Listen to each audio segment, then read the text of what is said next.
Hey everybody, Coach Ed here. I'm over here in the shop at Bella Italia, Marble Granite Quartz, picking up my order for a nice little bathroom I'm doing. I've been a contractor almost as long as I'm a hockey coach. So listen to me when I tell you, when you want the quality work and craftsmanship, I'm gonna see the boys over at Bella. They serve all 5 boroughs, Westchester, Long Island, all the way out to Montauk. Whether you're a Ranger fan, Islander fan, Devils fan, they're gonna take care of you no matter what.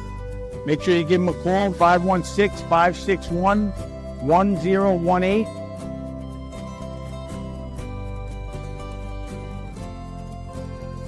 Let's go Rangers.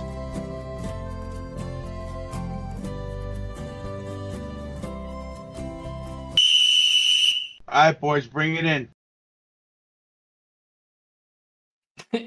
So sometimes when I'm having a tough day, I just play that commercial and just watch it, and it just brings a smile to my face. But anyway, Coach, so this is an interesting question, and we might develop this a little bit depending on how quickly the Rangers hire someone.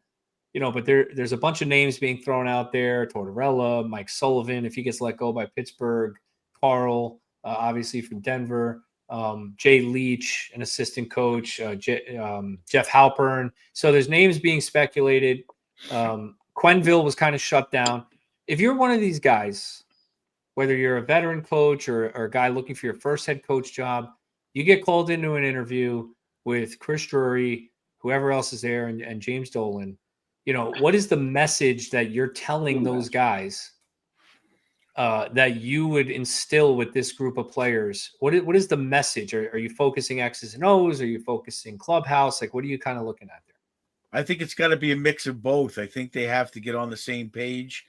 That seems to be what you hear on all these talk shows. The big thing is the locker room, the off ice. They were talking about the Capitals the other night, how these guys go out to dinner constantly together just as friends. There's not one guy that's on the outside of the group.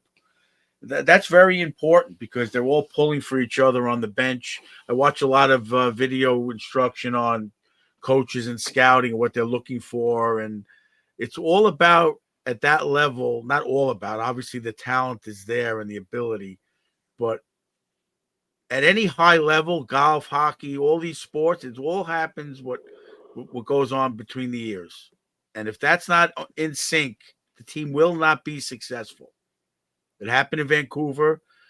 Tocchet was quoted as saying that he inherited this Pedersen-Miller controversy. He lived with it for a year, and it couldn't go much longer.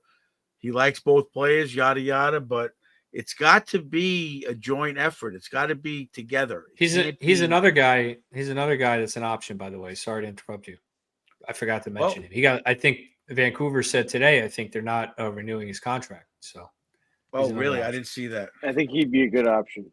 Well, I just want to clarify real quick. They non-renewed his contract to then offer him a more lucrative extension. So, sorry. I didn't see it. I just saw they did not. A lot of people thought that, but it was really they want to keep him and offer him longer because I think if it would only been for one more year. So that was it. So did he sign yet or not? Now, they said by the end of the week he's going to decide if he wants to take that or not. Got it. All right, so there's my point again. The guy has a great year, a bad year, and they're going to give him more money. So how does that develop? So there had to be a rift between Drury and Laviolette on how they wanted to do things. That, to me, that's the bottom line. Otherwise, that happened in '94. The owner. It happened in '94 with Keenan and Neil Smith. Keenan wanted to do everything, and Neil Smith didn't want to give in, and Keenan ended up not staying. They didn't fire him. He just didn't. Or the owner, though, Coach. It could be Dolan. Well, the owner. I don't know how much input Dolan has. I'm not that familiar with it. I don't see things. Well, it came out recently that Dolan last season with the Knicks, Dolan took part in the exit interviews, and he felt like it was very productive for him. So he was taking part in the exit interviews this year. So he does seem to be a little more listening to what's going on with the team at this point. I'm not saying he's like, I don't really think Dolan is this crazy guy that people say. I think he's a little hot-headed, sure, but he wants to win. I mean, he cares about the organization. He might not make good decisions, But yeah, maybe he said to Drury, like, hey, if it's not you, it's Laviolette. We don't know exactly what happened. Right. We have no idea. So but anyway, so you're thinking clubhouse is the focus, but it's a balance. So what, like, from an X's and O's standpoint, I posed this question to a few of my friends who are Rangers fans during the week. Let's say they run it back, which is a nightmare for a lot of fans, right? Like, it's still a talented team, right? It should be a playoff team if they correct the on ice product, the issues. Like, what X's and O's would you change? And then I don't know if you can even speak to this, not never being in an NHL locker room, but what can a coach really do to fix these locker room issues? What would you say to the GM? Well, when you go to these coaches seminars, there's a bunch. I mean, Eddie went through a lot of them with the Arrows. I never really did much, but there's a lot of, that's up to the leadership mostly. Like we were talking about last week, that's up to the leadership in the locker room. The coach at that level, I don't think is going crazy running. I don't know. What's the word I'm looking for, Ed? What's like a camaraderie drills? I'm not sure. Like team Team building. building. Yeah, team building. The coach Team isn't really building involved in exercise. team building that much. I would say they are, but I'm sure the captain, assistant captains, the veterans, they should be doing more of the team building, like Trocheck taking Cooley into his house, stuff like that, and getting guys involved. And what's his name? The backup goalie. I'm shot. Quick. Jonathan Quick doing the same thing with the young guys, taking them in, and Lafreniere when he came in, there was I think Mika was helping him out a little bit here and there. That's what they need, and they got to be more involved in that. I mean, I'm not going to say, let's not say hazing is good, but that's like a team building thing to a level. Well, you wouldn't call it hazing, right? Hazing implies a really inappropriate level. Right, that's what I'm saying. I'm not saying, I don't know what the like right riffing, word is. Like riffing with guys, Right. like talking shit or whatever. Like back in the late 70s, the Rangers had a thing. Rookies had a shave. They shaved the rookies' heads in the locker room. Right, like that's fine. Right. Stuff They like still that. do rookie parties and stuff like that. Right, So those kind of parties. things by the veterans coming in, like Eddie experienced in college, the senior group would do that to the freshmen and sophomore and so on. Those kind of things build team camaraderie. You see it, basically in the movie Major League, all that stuff that brings a team together. They need to find that focal point that's going to bring them together and pull in the same direction. And maybe Laviolette didn't do it, but that's got to come from the owner down. It's got to be a trickle-down effect. And it started when they got rid of JD. I'm sorry. The whole organization, I think, got a bad taste when that happened. With JD getting fired with Gorton and the whole They thing. said that Tom Wilson killed the Rangers. Were they right? With that whole Panarin debacle? Well, that's when they hired Gallant, right? Yeah. I mean, a lot of people are like, oh. No, they hired Gallant because the Rangers didn't respond to anything. And Gallant said on the interview that Gorton and JD got fired with the riff with Dolan when Dolan didn't Dolan released a statement. Well, Dolan released a statement about George Peros saying he was unfit for the role when Wilson didn't get suspended for that. JD and Gorton, I guess, leaked or spoke out about that statement, saying it shouldn't have happened. And Dolan reacted and fired them both and hired Chris Drury. A lot of people think Drury ratted out JD and Gordon to get that job. So, I mean, look, there's a lot. This organization has been littered with drama for about 6 years.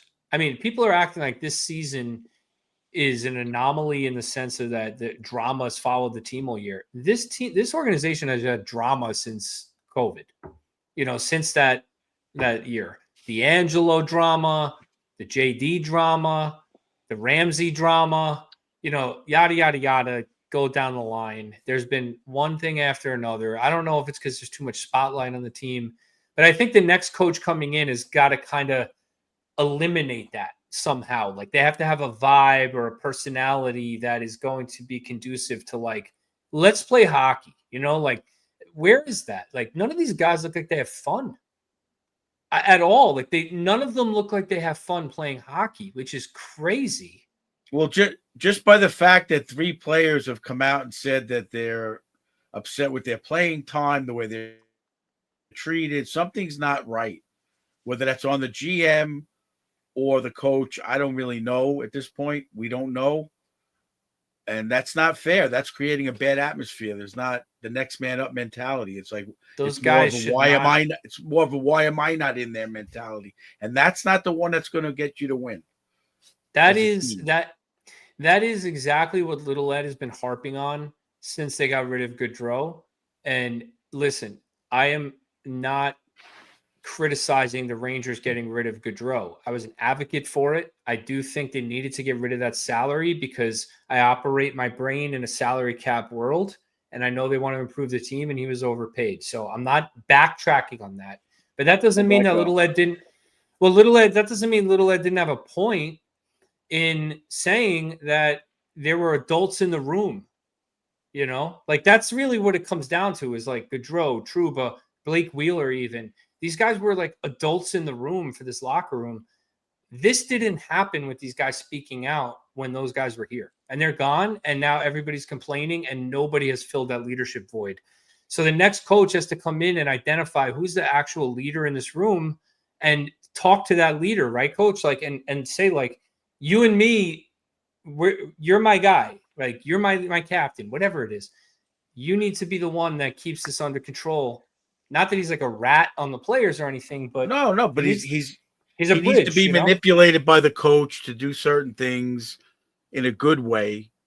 You know, going back to the Herb Brooks situation with the 80 team, he's got to be able to trust that leader, the captain, and a few assistant captains, and set a standard of how this team's going to run on and off the ice. And obviously, Meek is pissed off because of what they did to Trouba by his comments. We'll talk about that in a minute. And then the Panarin situation that just came out.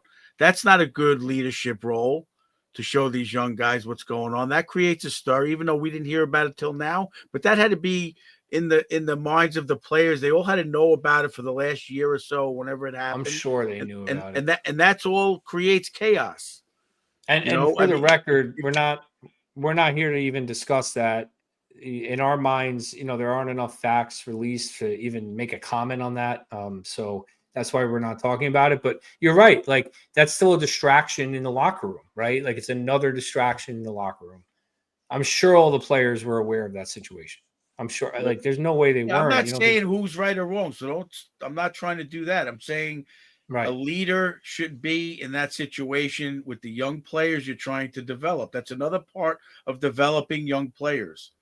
You never saw that. You never heard about that from Crosby, Malkin, that whole Letang, that whole leadership group.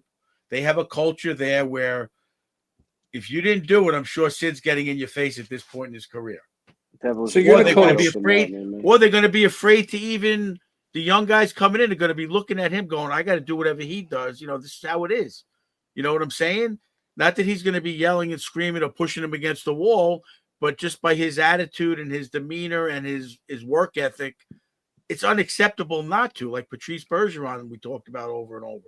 It's got to be like that. And I think JT Miller is definitely more that line. So bringing him in is going to be a positive with Trocheck. But I said it over and over with Meeker and Panarin, they better buy in or they're not going to be successful. And Boyle's been on it. Boyle's been on it since the middle of the season with this North-South game that they're never going to win unless they play the North-South game. You should have seen Boyle's. Brian Boyle. We'll talk about Boyle in a second. The last thing on this before we get to the breakup quotes, the breakup day quotes, I'm going to start with Little Ed on this, releasing hearts for some reason. Did you see that? How did I do that? I don't know. I thought you were doing it on purpose. It wasn't me.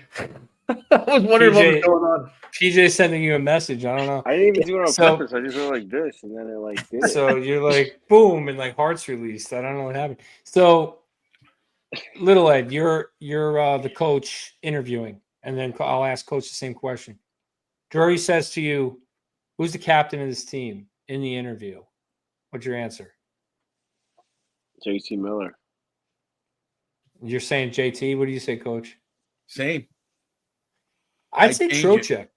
I'd say Trocheck, man. Either one. I think, I'm good with either one. Yeah. I'm fine with that. I'm- Let's just say not captain. Let's just say leadership, assistant captain's captain. You got to name 4 guys. right. And then you could go with JT or Trocheck. I agree with you on that, but I would go with JT Miller. Well, I think we should definitely have an episode or a segment on the captains for Yeah, sure. yeah. Where we all pick Yeah. them. But Yeah, I need think to we take, can do that next you need week. to take That's a the good topic. coach needs to sit down with the leadership group and look. It happened. We've said it over and over with Ovechkin when they won the cup. He bought into the system after speaking with the coach, saying this is what needs to be done for us to win. And Ovechkin bought into it. Panarin's got to buy into it. We need him to score. We need his points, but he's got to buy into it 100%. It can't. I understand they make mistakes, but he can't be making those mistakes more often than not. But you don't think? I thought you said you want Drury to pick the captain first. Me? Yeah. I No. would pick JT Miller. Well, I thought think you the said coach- Drury should pick the I captain. then think they the should pick a coach should be- based on- I'm sorry. Go ahead. No, I thought you said they should pick the captain first and then hire the coach based on like that team culture or whatever. I don't have a But- problem with that if Drury But- came in and he named it. I The kind point of I'm trying agree to though make, that they yeah. should include the coach. Yeah, sorry. I would include. I would if I were Drury, I'd have like 2 or 3 guys in my mind that as potential captains, and then I would ask the coach who's interviewing who would you pick, and just see who's aligned with me, like who's thinking the same way, along those lines. Like, Well, that some would guys have are to going be- to say Adam Fox, right? Like I'm sure some interviewees would be like, "Oh, Adam Fox."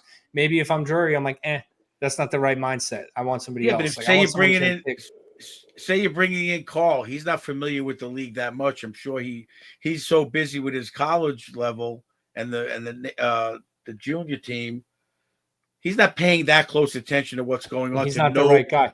right? To And know he- JT Miller, so Drury's more hands on. Yeah. So I would think I wouldn't have a problem if Drury named the right head Coach, the number the one right- rule when you interview for a job is that you research that job. You research that firm. Who am I interviewing with? Where did they go to college? What's their career been? What have they argued? What can I talk to this person about? What kind of questions should I ask in this interview?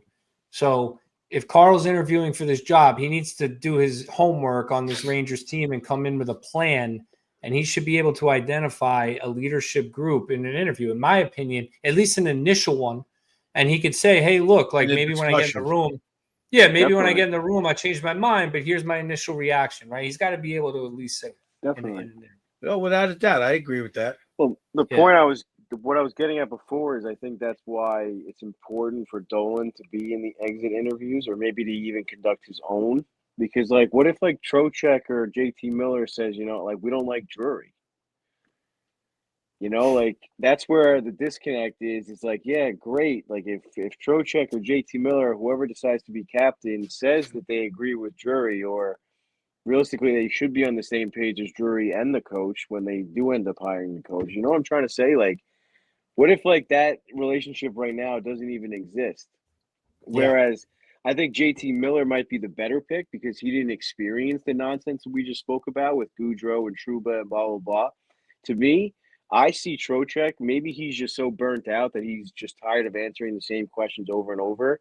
But I don't think he's been conducting the interviews very well personally. He just looks like defeated and like just not having any of the answers. I want my captain to find the answers and to say, you know what, like maybe even call out some players or call out yourself. Take the I had a shit start of the season.